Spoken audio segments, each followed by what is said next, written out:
Good morning, beautiful people. Back on the James River. Not getting rid of it that fast. Look, we're on the upper section of the James in Richmond, Virginia still. There's probably a year's worth of videos to make on this section of the river alone. So we're part 2, 3, 4, 5, 6. We'll see where we lined up. But today we're doing the erosion talk.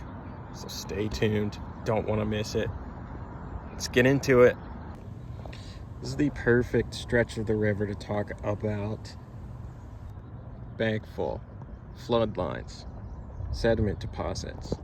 So that right there, of course, is the bank, and the top of it is bankful. So when the river gets high from an increase in rain runoff, it rises, and so it gets to the top of that bankful line where all the land, you can see the house right back there, behind it up the gradient is the floodplain.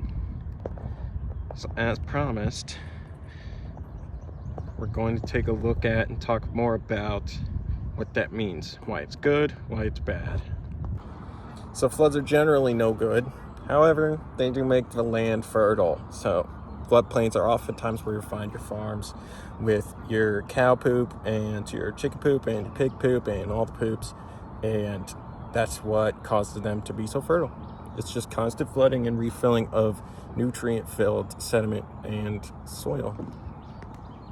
So that's the good part of flooding and erosion. We're going to talk about some bad parts because people are really funny about properties along rivers. Kind of disregard the fact that these things flood. Let's get into it. Here's a pretty good strategy keeping the river off of the house. Just a nice classic retention wall.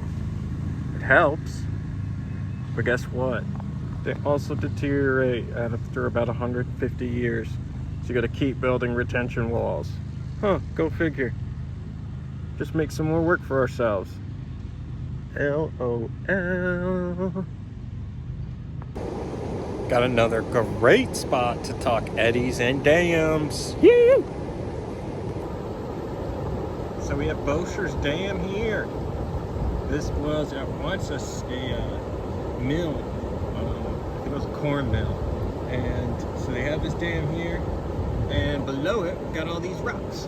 So remember we talked about eddies, where Shaq is the rock causing the disruption and Mike Tyson is hanging out behind him?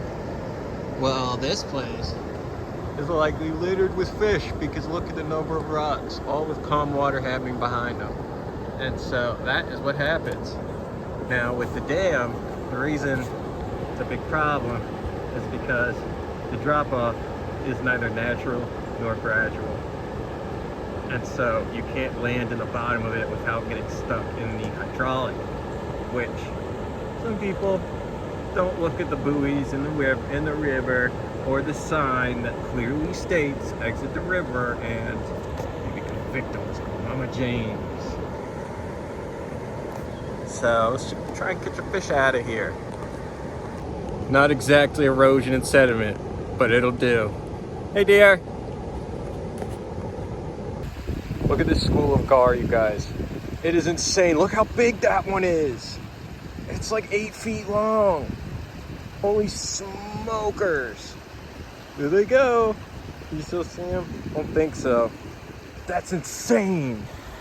Another interesting thing about gar is they actually breathe air. I want to see if I can get this one on film breathing air.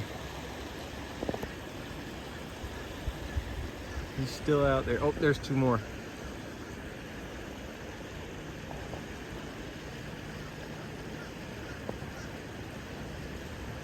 3 now.